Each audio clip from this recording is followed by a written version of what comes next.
Livro Como Ser uma Mulher de Deus, de Paul Washer. Estudo ministrado na Igreja do Salvador, Peru, em junho de 2012. Via website oestandartedecristo.com. Pelo porte, sejam ganhos sem palavra. O texto bíblico também diz: semelhantemente, vós, mulheres, sede sujeitas aos vossos próprios maridos, para que também, se alguns não obedecem à palavra, pelo porte de suas mulheres, sejam ganhos sem palavra. Vejam, há pessoas casadas que vêm a essa igreja, homens e mulheres que confessam a Cristo e dizem que não são incrédulos, mas crentes. Porém, mesmo assim, a mulher não quer se submeter ao seu esposo porque ele não é um crente maduro, não é um crente perfeito. Pelo contrário, tem muitas falhas. Entretanto, olhem o que Cristo nos ordena nesse texto. Ele está dizendo: mesmo que o seu esposo seja incrédulo, você deve ganhá-lo não com as suas palavras, não com os seus argumentos, mas sim com o seu comportamento. Porém, é muito mais fácil falar do que viver, não é? Aqui podemos ver exatamente o contrário do que fazemos. Digamos que um homem vem a mim e tem uma ferida bem feia em sua testa, e ele diz: Paul, eu tenho ido a médicos no Peru e nos Estados Unidos, e eles não descobrem qual é o meu problema, de onde vem essa ferida. A única coisa que eu posso fazer agora é orar. Você pode orar a Deus e pedir que me mostre por que eu tenho uma ferida em minha cabeça? Claro, irmão, eu vou orar. Mas eu não somente vou orar, eu sou um homem muito prático e, sem dizer nada, vou observar. E então vejo que às 1h da manhã o seu relógio toca e você se levanta e bate a sua testa contra a parede e se deita novamente.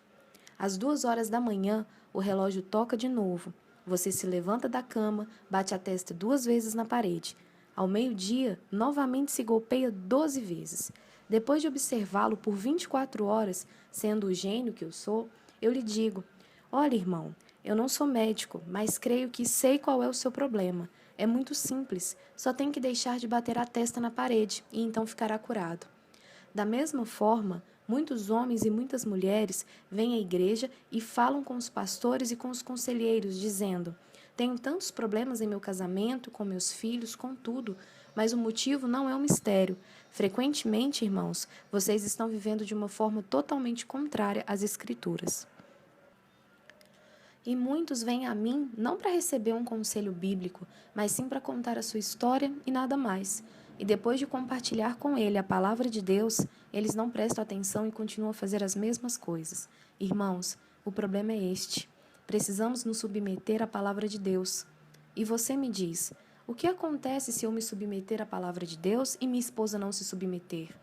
Isso é um problema, mas não é o seu problema diante de Deus. Você estará vivendo conforme a sua palavra e deverá esperar em Deus para que Ele trabalhe em seu matrimônio. Vamos ler Romanos capítulo 12, versículo 19. Não vos vingueis a vós mesmos, amados, mas dá lugar à ira, porque está escrito: minha é a vingança, eu recompensarei, diz o Senhor. Vamos prestar atenção somente a uma frase: dai lugar à ira de Deus. Deem lugar para que Deus trabalhe. Eu gosto de castelos, especialmente da Europa e de outras partes do mundo. Se estou pregando em um lugar onde há castelos e tenho oportunidade, busco visitá-los. Há algo interessante em quase todos os castelos. A primeira porta no primeiro andar é gigante, por onde podem entrar 20 homens de uma vez. Porém, a escada que conduz ao segundo andar e a porta de acesso a ele é tão estreita que só um homem de cada vez pode passar. Qual é a razão disso? Se houver um exército fora do castelo, digamos 1000 homens, e estiverem atacando o castelo, e eles derrubarem a primeira porta e entrarem, o que os homens dentro do castelo fazem? Sobem ao segundo andar. Mas vamos dizer que haja apenas 50 homens dentro do castelo e 1000 homens o invadem. Aqui está a parte importante. Então a escada é tão estreita que somente um inimigo de vez pode subir. Assim, um só homem com uma lança pode defender todo o castelo. Ele pode parar diante da porta pequena e estreita com uma espada e defender todo o castelo. Às vezes é assim no casamento, não é verdade? O homem crê ser o rei do castelo, sua esposa vem como um exército contra ele. Ela derruba a primeira porta, ele corre e sobe ao segundo andar e fica ali com sua lança, e sua mulher com sua espada de 2 gumes, ou seja, a sua língua. E a mulher está lutando com seu esposo, dizendo em meio à peleja: Senhor, ajuda-me, e segue guerreando. Senhor, ajuda-me, e segue guerreando. Senhor, por que não me ajuda? E segue guerreando. Senhor, ajuda-me. E o Senhor diz continuamente: dê-me lugar, filha. Somente um de cada vez pode pelejar com ele, e se você quer prosseguir vivendo em desobediência, então pode continuar pelejando por toda a sua vida. Como algumas das irmãs que estão me escutando têm feito? O seu matrimônio tem sido 20 anos de guerra por quê? Por causa da sua língua e da sua desobediência. Você não mudará o seu esposo ao corrigi-lo, ao criticá-lo, ao lutar contra ele com a sua língua. E geralmente, o homem responderá de duas formas: ou se torna violento, ou se distancia de casa, evita a sua mulher e simplesmente não quer mais brigar. Eu sei que muitas vezes o seu esposo tem a culpa, mas você também a tem, pois está vivendo em desobediência. Você crê que pode transformar o seu esposo por meio da sua língua, mas a Bíblia diz que você pode ser um instrumento nas mãos de Deus para a transformação de seu esposo por meio da sua conduta. Na semana passada, eu falei sobre a necessidade de um homem morrer para si mesmo. Também há uma necessidade que a esposa morra para si mesma e que viva em obediência à palavra de Deus. O texto diz: semelhantemente, vós, mulheres, sede sujeitas aos vossos próprios maridos, para que também, se alguns não obedecem à palavra, pelo porte de suas mulheres, sejam ganhos sem palavra. Essa não é uma coincidência e não estou tentando fazer uma piada. É simplesmente uma verdade desse texto, pois Deus conhece as mulheres. Vejam o que o texto diz: ganhos sem palavra. Deus sabe que a primeira arma que você usará em sua batalha contra o seu esposo é a sua língua, palavras. Observem como somos. Nós rimos do que Deus vê como um pecado gravíssimo. Ah, as mulheres são assim, e assim vão para o inferno, pois esse é um pecado que destrói casamentos e que destrói os filhos. Homem, o que os seus filhos estão aprendendo com você? Mulher, o que os seus filhos estão aprendendo com você?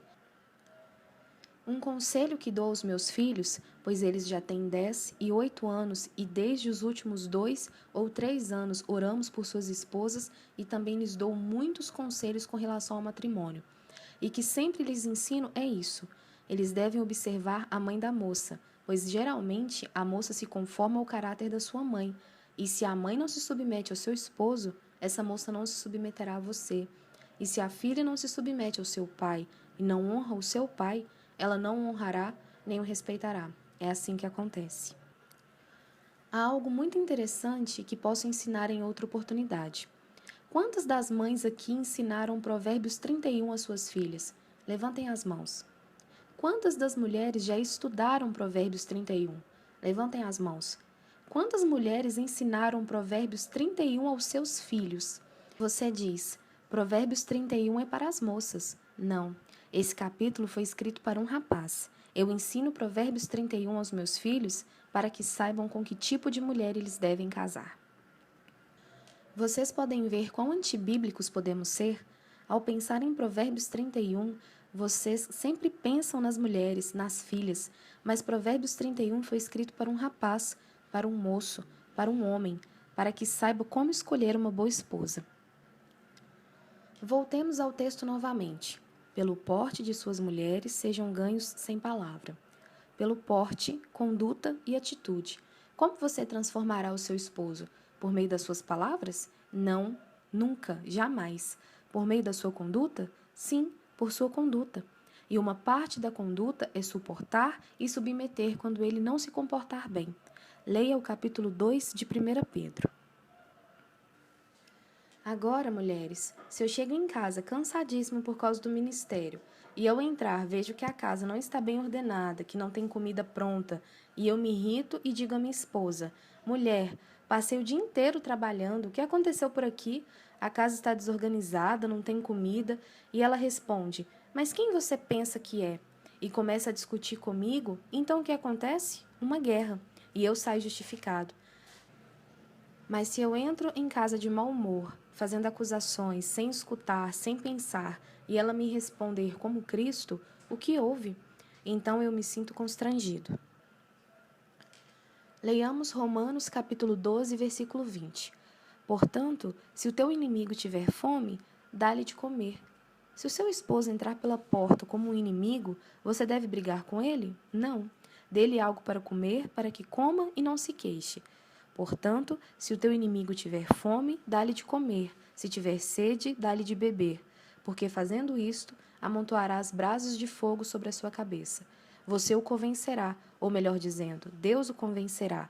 Deus mostrará o pecado dele e ele terá vergonha ao perceber que você agiu biblicamente. Eu conheço muitos pregadores que pregam na rua, ao ar livre, e podem continuar pregando mesmo que as pessoas comecem a lhes insultar, a tirar objetos, vassouras, tudo, e o pregador se gloria que está sofrendo por Cristo. Mas o mesmo pregador volta para casa e, se a sua esposa não se comportar bem, ele se irrita e sai indignado. Veja que hipocrisia! Podemos sofrer os ataques dos inimigos como Cristo, mas não podemos responder biblicamente às nossas esposas e às suas debilidades? O comportamento é o que envergonha o pecador.